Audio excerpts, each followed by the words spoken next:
What's up, everyone? Welcome back to another review, and this time we're going to be taking a look at Suicide Squad, written and directed by David Ayer. This was intended to be the third movie in the DC Extended Universe, or otherwise known as the Synderverse. Okay, so let's just preface. The version that ended up coming out in theaters was not the original intended version that David Ayer had wanted. Like the Schneider Cut of Justice League, Suicide Squad was one of those movies that was re-edited, repurposed, and re-imaged to be something that it was not really meant to be. And what we end up getting for the theatrical version is just a shell of what was supposed to have been. Now, to look at this movie by itself, because I'm going to be reviewing the extended cut. Now, to look at Suicide Squad by itself, how is it? It's all right. I think Suicide Squad is one of the most forgettable movies ever made. One of the most forgettable movies ever made, which sucks because there's a lot of potential here. This movie boasts a really good cast, and I actually do like David Ayer as a director. I really enjoyed the movie Fury. I thought that was really, really good. And David Ayer also wrote Training Day, which is a movie that a lot of people like. So it's not like this movie didn't have any talent behind it, because it did. And I, for one day, hope to see the intended version of David Ayer's Suicide Squad. But like I said, without further digression, let's just talk about what we got, and let's just talk about the movie we got. So the overall plot of the 2016 Suicide Squad is Amanda Waller. She recruits members to be part of Task Force X, as they're going to go on a Black Ops mission, which could potentially lead to their eventual deaths. Of course, the only thing that they're getting out of this are reduced prison sentences, and that's nothing more, nothing less. So, yeah, it's basically what the Suicide Squad do in the comics. They're recruited by Amanda Waller. She puts them in situations that can potentially get them killed because they're expendable. And that's what the Suicide Squad are. They're just a group of supervillains who are expendable.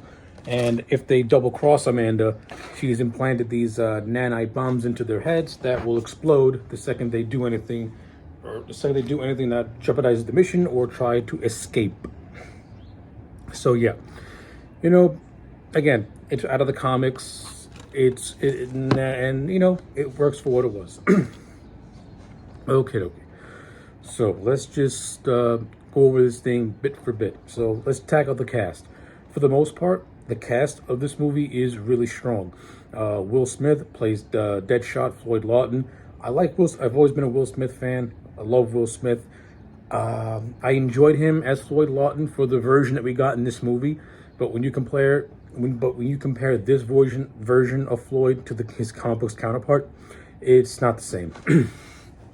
In the books, Floyd is a great assassin, but he's also somebody who has a death wish. Like, Floyd is not afraid to get himself killed in order to make sure his mission's accomplished.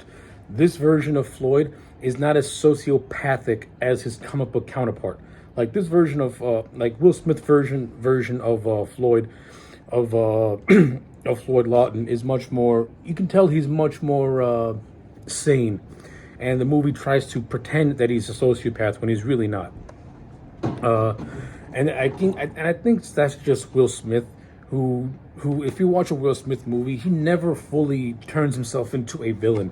He always portrays every character he does with a sense of likability and charm, even if it's to the character's detriment. I think in this instance, Will Smith should have played Deadshot more closer to how he's supposed to be in the comic book and to his comic book counterpart.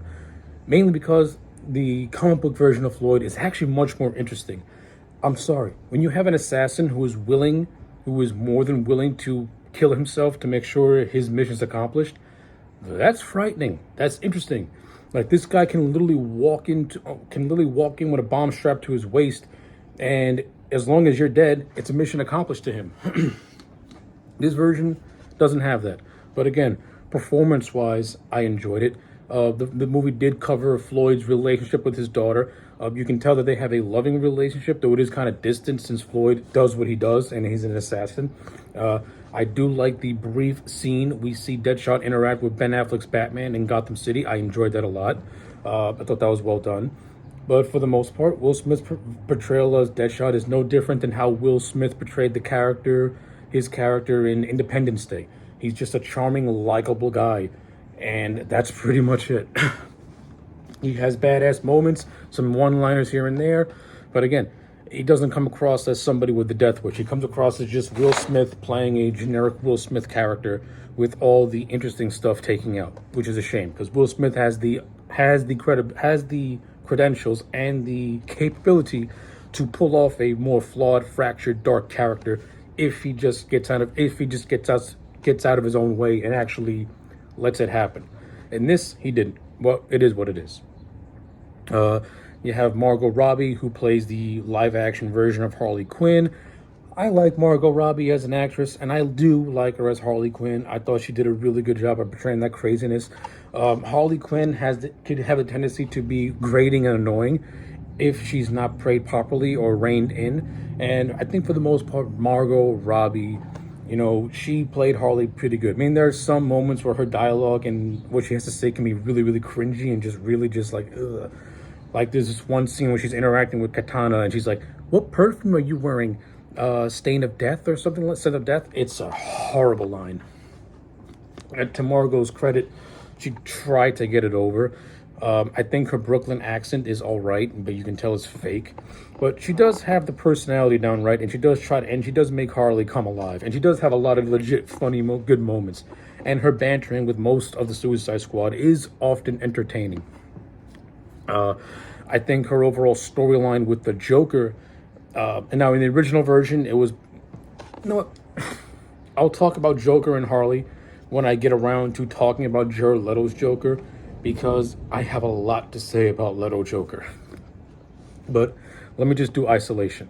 In terms of Harley as an isolated character in this movie, I do like her. And there is some intrigue that you could have done if they would have stuck to the original plan of what they were going to do with Harley Quinn's character and Jared Leto's Joker.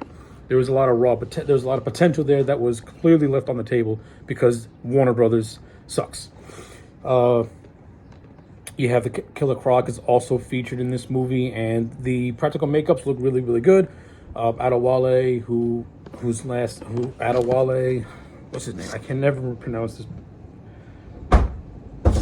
Adewale Najimbi, if I said his name wrong, I'm sorry. He does a decent job portraying Killer Croc. Killer Croc's really not really a character in this movie. He has a handful of entertaining scenes here and there. This movie's missed opportunity is having his flashback scene. With his flashback scene is not having Batman present for his apprehension or giving him like a little fight scene with Batman during his introduction scene, which is a shame. Because Killer Croc, you could have taken Killer Croc out of this movie and it really would not have made much of a difference. Again, the makeup and special effects the practical effects look good, but Killer Croc is really a non-factor. He's interchangeable. You could have literally put in King Shark and it would have been the same movie. Killer Croc is a non-factor. You have Jai Courtney, who plays Captain Boomerang, Digger, Digger, Harkness. And I don't like Jai Courtney as an actor. I never liked him as an actor. I hate him in Terminator Genesis, thought he was the shits. And then Good Day to Die Hard was also the shits. But in this movie, Jai Courtney is actually really good. Like he's really good as Captain Boomerang. He actually has a sense of humor. He actually looks like he's having fun. He actually looks like he has some charisma because he's not faking an American accent. He's actually talking in his native Austrian tongue, and you can actually see that Courtney's got some charisma to him. His delivery is not so like stale or deadpan. It's got like this sadistic sense of humor to it, and I like it a lot. And he does have some pretty decent scenes when he's throwing his boomerang and stuff like that. And I do like the little Flash cameo that we see. I mean, fuck you, Ezra Miller, you piece of shit. But I do like seeing Flash's cameo as he apprehends Digger Harkness. That was actually pretty cool. I got no complaints with that. You got the character of Katana, who is basically the bodyguard of Rick Flag. She doesn't really do anything. She has an interesting story with the whole thing of her sword being able to trap the souls of people she kills, and the whole thing that she's been on a revenge quest ever since her husband died. You didn't really mean. Yeah, she has an interesting backstory, but she's just a filler character. Again, you could have taken out Katana, and it would have been the exact same movie. She doesn't really add anything at all. And since I already mentioned it, you got the character of Rick Flag, played by Joel Kinnaman. Rick Flag has always been the field leader of the Suicide Squad. and that's pretty much what he does in this. Yeah, he's the field leader of the Suicide Squad and has a little bit of a rivalry with Deadshot. Towards the second half of the movie, they form pretty much co-leadership of the squad, since Rick Flag, in a way, kind of sees a little bit of himself in Deadshot and sees that Deadshot has leadership qualities. I mean, if it was the comic book counterpart of Deadshot, if I'm not mistaken, I think Flag and Floyd have more of a rivalry going on, and I think in the comics, Flag is more of is like in this movie, Rick Flag's against the Suicide Squad like he is in the comic books, but in the comic books, Flag is also a great admirer of Batman. And since Batman is, featured in this movie in like a couple of scenes here and there, I think it was a golden opportunity for Rick Flag to pretty much denounce the Suicide Squad and not prop up Batman. Since Flag is a Batman admirer, I think that would have been very interesting to see him compare what working with Batman would be like as opposed to working with the Suicide Squad to even demoralize them even more. That's just me. Like I wouldn't mind seeing Rick Flag act like more of a dick to these supervillains by comparing them to Batman. And then towards the end of the movie, that's where Flag kind of lets go of that Batman appreciation and starts to appreciate his squad more because they're actually acting like people who are trying to save something. You could have done some interesting things with Rick Flag. I mean, in the movie they give him a love interest with June Moon, the Enchantress, who is the overall villain of the movie aside from Amanda Waller. Enchantress sucks. She's a terrible villain. Her motivations are just, people used to worship her and her brother as these demigods, and then technology came and now she's pissed. It's so stupid. I'm sorry. It's dumb. Enchantress sucks. I mean, the movie tried to give her some intrigue by having June Moon and Flag be in a relationship, but their relationship is so underdeveloped, and half the time you forget they're even in love with each other. Yeah, Enchantress is a goofy villain, especially when she's like doing her CGI dancing. It looks so hokey and dumb. I mean, the original idea was that Steppenwolf was going to be the puppet master of Enchantress, and that the Suicide Squad were going to be taking on forms of parademons. I think that would have been more intriguing, to be honest with you, and it would have tied in more nicely to the story that was being developed for the overall DC universe. Instead, this movie feels very isolated from everything else, with only hints and flashes of the greater Synderverse that it's supposed to be a part of. Like when Amanda Waller is going to a meeting, we get a flashback scene to Superman's funeral from BVS, and then we get of course Ben Affleck's Batman, who is peppered in short little scenes all throughout. I mean, in terms of Suicide Squad's connective tissue to the greater DC, to the greater Synderverse, it's mediocre at best. You could have done more, especially with the villain, because a lot of potential was gone. Speaking of which, Viola Davis as Amanda Waller. I like Viola Davis as the character. She has that commanding presence. I think Amanda Waller is written like a complete dummy in this movie. Her motivations for putting Task Force S, her motivations are kind of weak. The whole idea that she was the asset they had to save was just, I don't get it. So she was willing to put herself at risk just to prove Ric Flair. Jesus Christ. Ooh, that would have been a completely different movie. Just to prove Rick Flag wrong about the Suicide Squad. I don't get it. It's stupid. I mean, I'm not a big Suicide Squad reader, so I don't know if Amanda Waller has done this in the past. I've always known her as somebody who would put the Suicide Squad together to do missions that the U.S. government would not do. I don't recall ever hearing her putting herself as at risk to prove a point, and making her come across like a dummy in a way. Because how do you even know that these people are even going to save you? That's just me. All right, two more members of the squad I want to talk about, and they are Slipknot, who does nothing. His head explodes, and that's it. You don't see him again. And Jay Hernandez as Diablo. Out of all the squad members, I like El Diablo the most. I think he has a very interesting backstory. The backstory's been done before, but Jay Hernandez's performance as Diablo is really good. And I think he has a really good character arc and a very good story. So he's a metahuman that can control fire. One night, he lost control and he ended up killing his entire family. And pretty much since then, he has chose to be a pacifist and not want to use his powers because of what he lost. The entire movie is a squad trying to get him to use his powers, and he eventually does let loose. And when you get to the bar scene, which is one of the best scenes in the entire movie, we find out why he really does not want to use his powers. It's because he lost control, and his wife and his kids were killed by his hand. And since then, it's left him broken, and as somebody who just wants to be left alone and not have to use the gift of hell that was given to him. But in the end, when he gets into a big fight with another character called Incubus, he pretty much comes full circle by sacrificing himself. Now, I wouldn't have done that because I like the character of El Diablo. I would not have killed him off. I think that was a mistake, but that's just me personally. But building up to that, I thought El Diablo was the best written character out of the entire Suicide Squad with a much better arc. Floyd's arc is that he just wants to have a relationship with his daughter, and that's pretty much it. Like, there's nothing really to that. And everyone else in the squad, their motivations are just there, except for and the other pseudo interesting one is Harley, who wants to be reunited with Joker. Speaking of which, let's talk about one of the more controversial elements of this movie, and that is Jared Leto's Joker. A lot of people hate this Joker. A lot of people like this Joker. I don't like this portrayal of Joker. I think this portrayal of Joker is terrible. I think the look is ugly and unappealing. I think Jared Leto's performance is confusing, and I have no idea what he's going for. Like, if you read the behind-the-scenes stuff, Leto was really doing some heavily controversial method acting. But when you watch this movie, especially what was presented to us, I don't see it.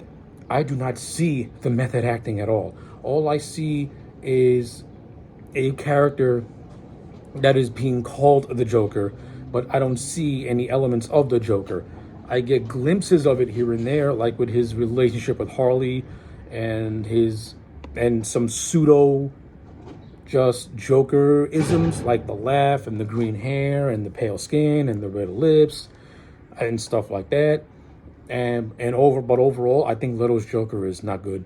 It's not good at all. Now, in the original David Ayer version, Joker and Harley's relationship was more akin to how it was in the animated series in the comic books, which is the abusive relationship between the two. But in this, it's more along the lines of Joker is in love with Harley, and Joker is trying to help Harley escape prison so that way they can be reunited together. That's actually a very interesting take. Joker actually in love with Harley and not abusive to her. I mean, if you're not going to go down the abusive route, this route is kind of sort of interesting. Like, what would happen if Joker truly had feelings for Harley? What would he do to get her back? That's actually something that the movie sets up but doesn't really fully explore, which is a shame. It's also a shame that a lot of Leto's performance is not even in the movie. So even though I don't like Jared Leto's Joker, I do feel that Leto was really underutilized because a lot of the scenes that could have sold me on his Joker are cut. Like David Ayer has said that there is a scene of his of his Joker telling the story about the meaning between his grill, about the grills in his teeth and the tattoo on his head. That's all in correlation to Batman and how he made Batman lose control when he revealed that he killed Robin. It's like, this is actually important stuff that should be in this movie. This can make me care about this version of Joker and actually give meaning to the tattoos that are on him and why he's covered and why he looks like a modern day gangbanger, which I don't like. Joker being a reflection of modern times, I just don't like. The reason why certain Jokers stand the test of time is that they act more traditional and they don't reflect what's in the now, because that's what's going to date you later. The reason why, for example, the reason why Heath Ledger's Joker is timeless is because he feels and he looks like the Joker. He's updated for the current timeline of 2008, but he still has that Joker presence to him. Like, he still acts like the Joker. He looks like the Joker. Jared Leto, he looks like a gang-banging thug who just took the Joker mantle because it sounded cool. Like, he doesn't act like the clown prince of crime. He looks like the clown prince of just buffoonery. He's stupid, and I never get the sense of this Joker being sadistic or brutal at all. Even he barely has any scenes that can sell you on that. To be in my humble opinion. So yeah, I mean, I can bash Little Joker more, but like I said, I think it's deserving and undeserving all at the same time. It's deserving because what you get sucks. Undeserving because a lot of his scenes were cut out. So his Joker is really hard to grade. It's really hard to grade Leto's Joker, which is why I always have a hard time like grading, even though I don't like it. I have a hard time like disowning it because it sounded like there were elements that were meant to be expanded upon, but were cut out because Warner Brothers sucks ass. So yeah, those are all the characters. It's very hit and miss. In terms of the action sequences, it's okay. It's nothing memorable. It's just gunfighting and just more fighting and just more fighting and more fighting. Yeah, the action sequences in this movie are not dynamic at all. To tell you the truth, the brief glimpses of the flashback scenes are more dynamic than this. Like Deadshot's flashback scene when he's taking out a mob hit, that's more dynamic than his actual fight scenes when you get to the second half of the movie. You know, Digger Harkness, you know, being a jewelry thief is more interesting. You know, and Harley Quinn's little flashback scenes to when she first meets Joker, being tortured by him and stuff like that. That's more intriguing than what she actually does in her fight scenes. Like the fight scenes are really unmemorable. The whole third act is just an abomination of a joke. David Ayer's original idea was to have Joker be the lead villain in this movie, and I think that was a missed opportunity. I thought that would have been cool, having Joker be the villain of this movie. Like, he takes control of the Suicide Squad, so that way they can do his bidding, and it's basically going to be Amanda Waller versus the Joker, with the Suicide Squad caught in the middle. That could have been a more interesting movie instead of the Enchantress doing some bizarro nonsense. Especially if you cut out Steppenwolf's influence of her, which makes her motivations even more nonsensical. So yeah, Suicide Squad is a very lopsided movie. In terms of its visual prowess, this movie, you know, David Ayer is a competent director, but the way this movie makes him look, but the way this movie was presented, it makes him look like an incompetent director. The editing is all over the place. There are so every member of the Suicide Squad almost every member has an introduction scene, and then 20 minutes later, they have reintroduction scenes. So you basically wasted 40 minutes just introducing everyone, and we don't actually get to the plot until an hour in. A lot of time is wasted in that first 45 minutes, which is a lot of time to waste just introducing characters and not establishing any plot or anything like that. Listen, BVS may suck, but at least within a half an hour, you knew where the movie at least had some structure to it. Same with Man of Steel. Suicide Squad wastes nearly an hour of just filling time before it actually gets the ball rolling. Really, really bad. It's sloppily edited. It's sloppily chopped down. It's stitched together to look like Guardians of the Galaxy, but it's like Guardians of the Galaxy if Guardians of the Galaxy got hit in the head with a ton of bricks and lost its memory. The villain sucks. Not interesting at all. The action sequences, they're not horrible, but they're not memorable either. The only thing that really holds this movie together is the cast, and that's pretty much it. And the bantering that they have with one another. Because the bantering between the Suicide Squad is really entertaining. The brief interaction scenes they have is really good. And like I said, the bar scene is where the Suicide Squad actually act like real people, and you get some more insight into them. I like it. And certain things are handled fairly well. Like, you know, Deadshot's relationship with his daughter is handled fairly well. Harley Quinn, she's handled well for the most part. But then you have a lot of elements that are just bland and boring. So yeah, as an overall grade, I'm going to give Suicide Squad a solid 5 out of 10. It's not the worst thing you'll ever see, but it ain't the greatest thing you'll ever see either. The negatives outweigh the positives with this one, but it does have some decent things in it that doesn't make it the worst thing you'll ever see in your life. So yeah, 5 out of 10 for Suicide Squad. Let me know your thoughts in the comment sections down below. Like the video and subscribe, and I'll check you back next time for more.